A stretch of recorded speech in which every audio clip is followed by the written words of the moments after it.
महाभारत का कथानक अनेक रोचक और प्रेरक प्रसंगों से भरा हुआ है, जो काफी प्रेरणादायी होने के साथ जीवन संघर्ष में इंसान के हौसले में भी इजाफा करते हैं।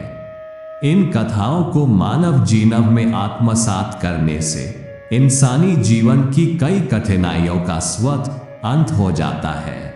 दिल को छू जाने वाला एक ऐसा ही वाकया महाभारत युद्ध के दौरान हुआ था। महाभारत का युद्ध प्रारंभ हो चुका था। दोनों ओर के योद्धाओं के शव रणभूमि में गिर रहे थे। चारों तरफ जहां तक नजरें जाती थी, शवों के ढेर दिखाई दे रहे थे। कौरव और पांडव दोनों पक्षों के सैनिक वीरगति को प्राप्त हो रहे थे, लेकिन इस युद्ध के शुरुआती दौर में कौरव पक्ष को भारी हानि उठाना पड़ रही थी।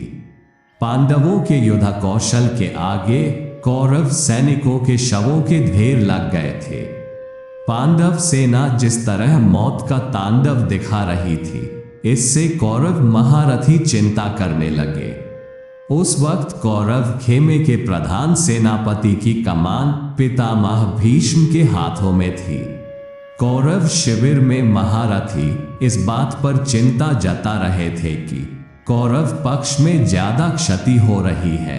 ऐसे में दुर्योधन ने पितामह भीष्म को उलाहना दिया और कहा कि पितामह जानबूझकर पांडवों के लिए नर्म रुख रख रहे हैं। दुर्योधन की बातों से आहत होकर पितामह पांडवों के वध की घोषणा कर देते हैं।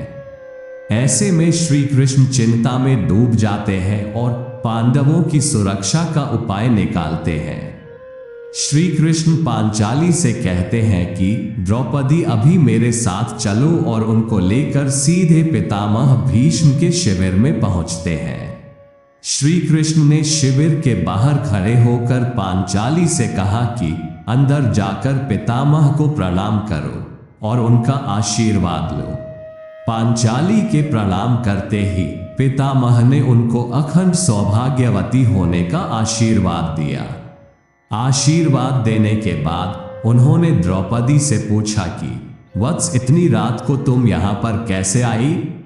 क्या तुमको श्री कृष्ण यहाँ पर लेकर आए हैं? द्रौपदी ने कहा हाँ। तब भीष्म ने कहा कि मेरे एक वचन को दूसरे से काटने का काम श्री कृष्ण ही कर सकते हैं। इतना कहकर वो शिविर से बाहर आए और श्री कृष्ण के गले लग गए। इसके बाद श्री कृष्ण ने द्रौपदी से कहा कि एक बार पितामह को प्रणाम करने से तुम्हारे 5 पतियों को जीवन दान मिल गया।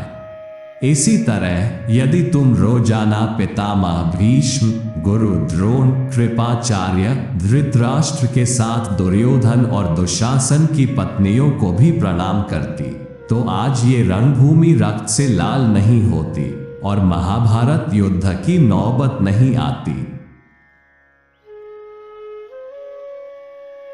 अगर आपको हमारा यह वीडियो पसंद आया हो तो इस वीडियो को लाइक और शेयर करें और ऐसे ही धार्मिक वीडियो के लिए हमारी चैनल को जरूर सब्सक्राइब करें। धन्यवाद।